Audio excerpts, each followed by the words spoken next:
최근 우리 국가대표팀의 가장 큰 화두는 아무래도 좌우 풀백을 어떻게 운영할 것인가에 대한 이야기가 아닐까 싶은데, 일단 왼쪽 라인에서 이기재 선수에 대한 이야기는 많이 했으니까 오른쪽 라인을 생각을 해본다면, 김태환 선수가 지난 경기 나왔을 때 이강인 선수가 안쪽으로 들어오면서 패스를 뿌려주는 패턴이 조금 더 자연스럽게 나왔어요. 그러다 보니까 오른쪽 라인에서도 서령우 선수보다 김태환 선수가 나왔을 때 이강인 선수의 플레이가 조금 더 편해지는 것이 아니냐 하는 이야기가 나오고 있거든요. 그런데 이거는 클린스만 감독의 전술적인 전체 틀을 생각을 해봤을 때 김태환 선수가 나왔을 때의 장점도 있고 서령우 선수가 나왔을 때의 장점도 있습니다. 일단 당연하게도 우리가 아시안컵에서 상대하는 팀들은 우리를 상대로 매우 수비적인 전형을 만들 거거든요. 요르단도 마찬가지일 텐데 요르단은 5-4-1에 가까운 전형을 만들 것으로 예상이 돼요. 그러다 보니까 우리가 이 밀집 수비를 무너뜨리기 위해서 어떤 방법을 써야 되느냐? 클린스만 감독은 이강인 선수가 중앙 지역으로 들어와서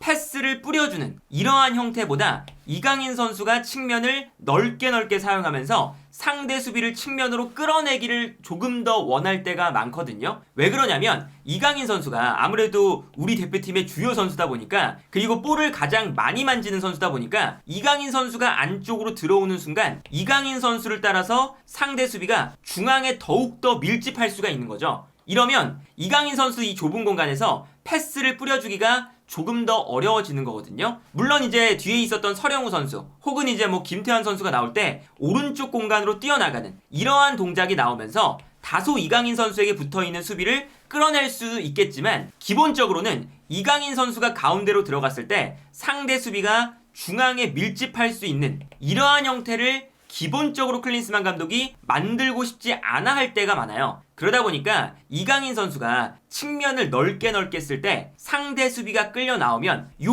공간으로 뛰어들어갈 수 있는 선수들을 클린스만 감독은 많이 배치할 때가 많거든요. 예를 들어서 뒤에 있었던 황인범 선수가 박용우 선수가 약간 오른쪽으로 나오면서 가운데에 위치하고 황인범 선수가 올라가면서 이 공간으로 뛰어들어가는 이러한 형태가 나올 때도 있고요. 뒤에 있었던 서령우 선수가 안쪽으로 들어가면서 언더래핑을 잘해줄 때가 많죠. 그래서 예를 들면 이제 이런 장면을 볼 수가 있죠. 왼쪽 라인에서 패스가 넘어올 때 이강인 선수가 반대편 측면에 넓게 위치하고 있는 걸 볼 수가 있습니다. 그리고 반대편으로 패스가 넘어왔을 때 이강인 선수가 넓은 공간에서 볼을 잡잖아요. 그러면 자연스럽게 이강인 선수 쪽으로 수비가 쏠릴 수밖에 없어요. 그리고 이강인 선수에게 수비가 쏠리는 순간 이 가운데 공간으로 서령우 선수가 뛰어들어가게 되는 거죠. 그리고 이 서령우 선수가 이 안쪽으로 뛰어들어가면서 좋은 공간에서 공격 찬스를 마무리하는 걸 볼 수가 있었는데, 이렇게 이제 이강인 선수가 정말 측면 끝에서 수비를 끌어내면서 이 공간을 만든다는 이러한 형태가 왜 중요하냐면, 이강인 선수가 경기장을 더 넓게 사용할수록 자연스럽게 상대 수비가 반대편으로 쏠리는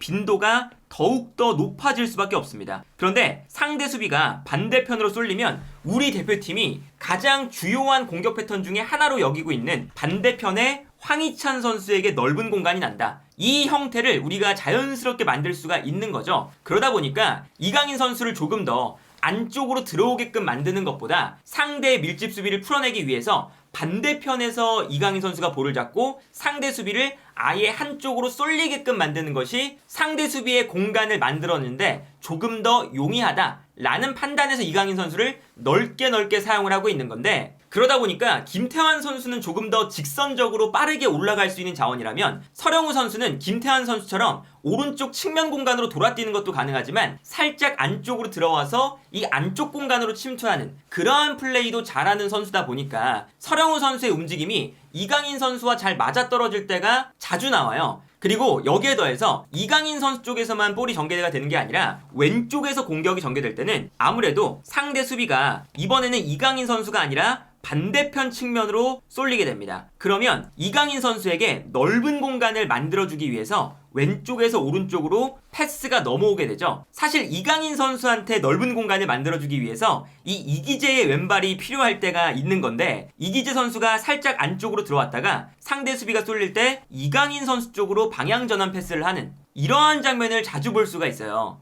근데 여기서 이제 중요한 건 뭐냐면, 이기재 선수가 조금 더 올라가서 플레이를 하기 때문에 우리 대표팀의 후방에 있는 이 3명의 선수는 약간 3백처럼 운영될 때가 종종 나옵니다. 그러니까 서령우 선수가 아예 뭐 3백이다 라는 건 아니지만 다소 이기재보다는 올라가는 빈도를 조금 자제하면서 약간 균형을 맞춰주는 형태가 나와요. 근데 이러한 플레이는 김태환 선수보다 서령우 선수가 조금 더 잘하는 역할 중에 하나죠. 그러다 보니까 이 서령우 선수가 왼쪽 라인에서 이기재 선수가 조금 더 공격적으로 올라가서 공격에 가담한다면 밸런스를 오른쪽에서 맞춰주고 있다가 왼쪽에서 오른쪽으로 볼이 넘어가는 순간 상대 수비가 이강인에게 끌려 나갈 때 그 순간 올라와서 이 공간을 활용하는 이러한 형태가 우리 대표팀에 많이 나오거든요. 그리고 기본적으로 서령우 선수가 완전 측면이 아니라 살짝 안쪽으로 들어와 있는 형태이기 때문에 상대 수비를 서령우 선수 쪽으로 약간 안쪽으로 쏠리게끔 만들고 이강인 선수에게 더 넓은 공간을 제공하는 이러한 형태도 종종 나와요. 그러니까 이 서령우 선수가 김태환 선수와는 다르게 안쪽으로 들어오면서 이강인 선수가 측면 지역에 붙어 있을 때 넓은 공간을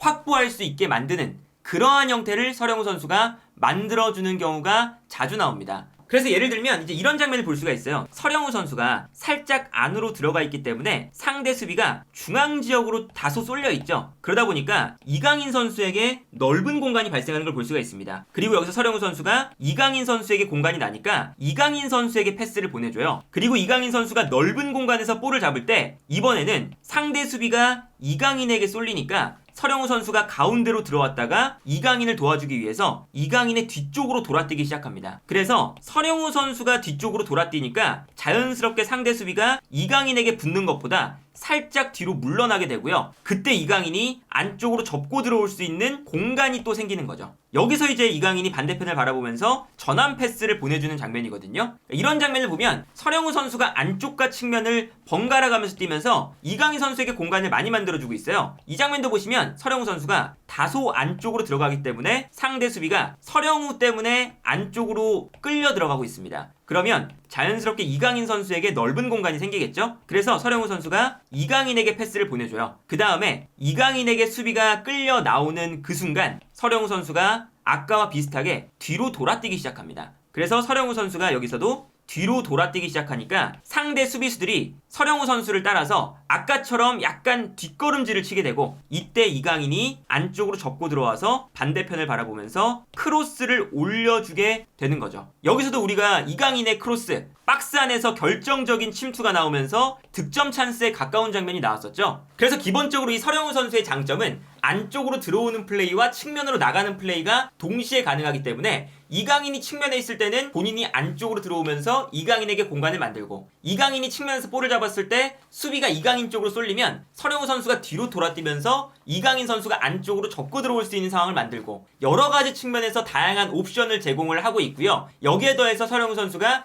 연계 플레이에 또 장점이 있죠. 그러다 보니까 이런 장면이 많이 나와요. 이강인 선수가 볼을 잡았을 때 서령우 선수가 돌아뜁니다. 그리고 이강인 선수가 본인에게 수비가 쏠리니까 서령우 선수에게 패스를 보내주고 본인은 안쪽으로 뛰어나가거든요. 이때 서령우 선수가 볼을 받아서 이강인의 공간으로 패스를 보내주고 있어요. 그래서 이 다음 장면을 보시면 서령우 선수가 올라가면서 볼을 받을 때 당연히 서령우 선수에게 수비가 이번에는 쏠릴 수밖에 없으니까 서령우에게 수비가 쏠릴 때 이강인이 안쪽으로 들어가고 이 공간으로 서령우 선수가 패스를 보내주고 있습니다. 근데 여기서도 끝이 아니라 이강인 선수에게 좋은 공간이 나다 보니까 이번에는 이강인 선수 쪽으로 다시 수비가 쏠려요. 그런데 여기서도 이강인 선수가 본인에게 다시 수비가 쏠리니까 측면으로 뛰어나가는 서령우 선수에게 패스를 보내주는 걸 볼 수가 있습니다. 그래서 서령우 선수가 넓은 공간에서 크로스를 올릴 수 있는 찬스를 맞이하게 되는 걸 볼 수가 있는 거죠. 그런데 여기서 우리가 이강인 선수의 플레이를 생각을 해본다면 상대 수비가 정말 밀집해 있을 때는 이강인 선수가 가운데로 들어오는 것이 상대 수비를 더욱더 밀집하게 만드는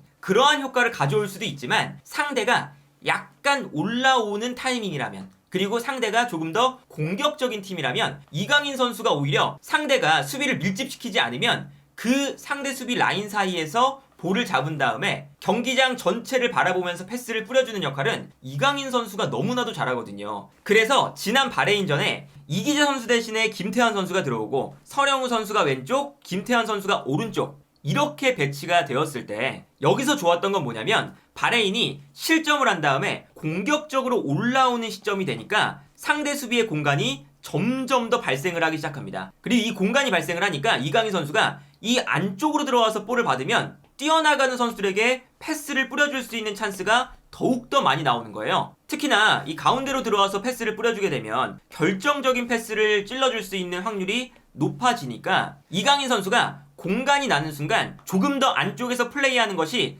더 좋을 수가 있죠. 그리고 왼쪽 라인이 조금 더 공격적으로 올라갔을 때 오른쪽 라인에서 약간 비대칭 3백처럼 만들면서 수비 라인의 밸런스를 맞춰주는 이러한 역할은 서령우 선수보다 조금 더 떨어질지 모르지만 김태환 선수는 본인만의 가장 큰 장점, 직선적으로 올라가는 플레이를 가지고 있습니다. 그러다 보니까 김태환 선수가 직선적으로 올라가 주면서 이강인 선수가 측면에 있을 때 김태환 선수가 올라오니까 측면 공간을 김태환 선수에게 맡기고 자연스럽게 안쪽으로 들어올 수가 있는 거예요. 그래서 이제 이런 장면이 나오는 거죠. 김태환 선수가 공격적으로 올라가 있다 보니까 이강인 선수의 위치가 조금 더 안쪽에서 플레이하는 빈도가 늘어나기 시작합니다. 그래서 이강인 선수가 이 가운데에서 볼을 잡기 시작한 시점부터 후반전 막판에 이강인 선수가 결정적인 찬스를 만들어주는 빈도가 많이 올라갔거든요. 서령우 선수의 활동 반경을 보면요. 왼쪽 라인에서도 뛰었기 때문에 왼쪽 라인에서 나와 있지만 오른쪽 라인에서도 뛸 때 보시면요. 완전 끝까지 올라가는 빈도는 그렇게 많지 않아요. 오히려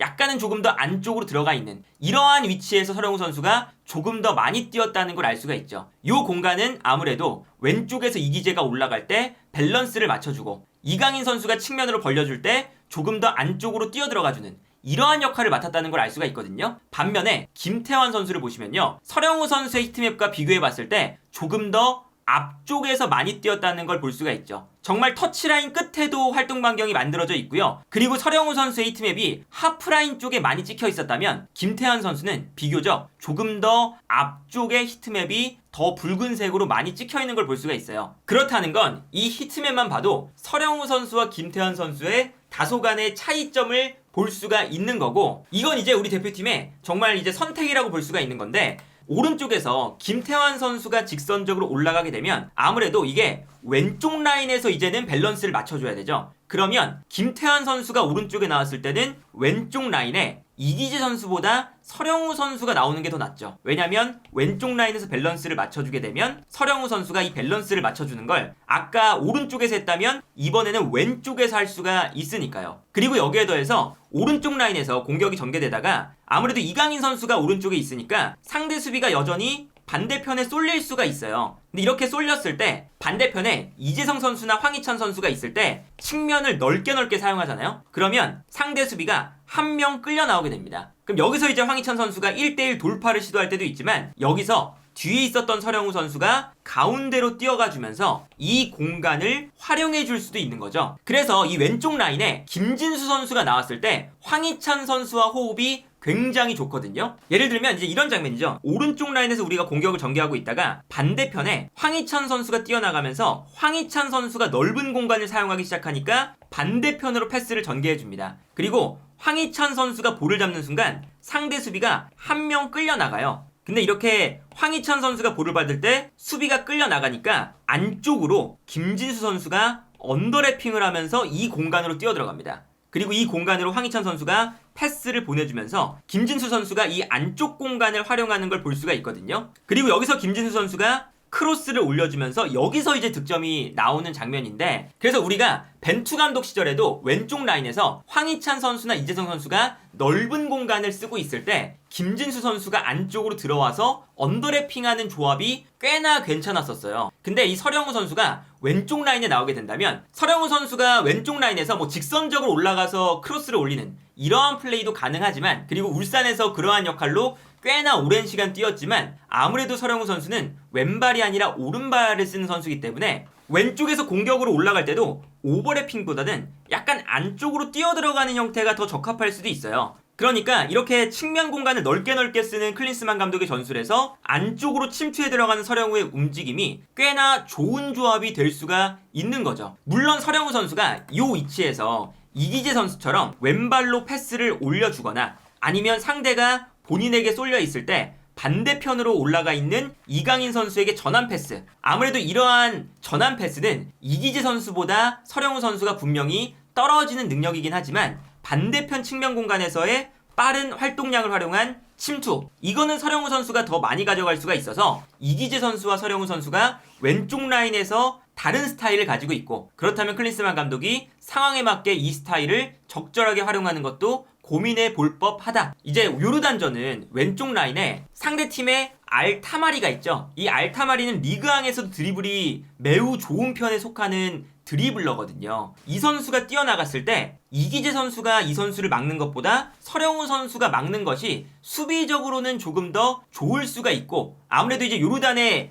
에이스가 이쪽이기 때문에 이 선수를 막는다는 것을 생각을 해봐도 서령우 선수를 왼쪽으로 보내는 것도 우리 대표팀이 요르단전에서는 나쁘지 않은 선택이 될 수가 있는 거죠. 이제 그러다 보니까 뭐 오른쪽 라인에 서령우 선수가 나올 때와 김태환 선수가 나올 때, 왼쪽 라인에 이기재 선수가 나올 때랑 서령우 선수가 나올 때가 각각의 장단점이 존재하는 상태예요. 그러다 보니까 클린스만 감독이 이 오른쪽 라인에서의 조합을 고민을 할 때도 이강인 선수가 조금 더 안쪽으로 많이 들어오는 것을 계획하면서 뒤에 김태환 선수가 올라가는 이러한 형태를 만들 것이냐, 아니면 이강인 선수가 측면적으로 조금 더 넓게 움직이면서 수비를 끌어내는 패턴을 사용을 하면서 안쪽으로 들어오는 것을 조금 더 잘할 수 있는 서령우 선수를 배치할 것이냐, 요 선택을 클린스만 감독이 다음 경기에서 이제 지난 경기와 다르게 변화를 준다면 이쪽에 좀 변화가 있지 않을까. 그래서 다음 경기는 우리가 클린스만 감독이 좌우 풀백을 어떻게 운영하는지를 지켜보는 게 경기의 가장 큰 포인트가 되어주지 않을까 싶네요.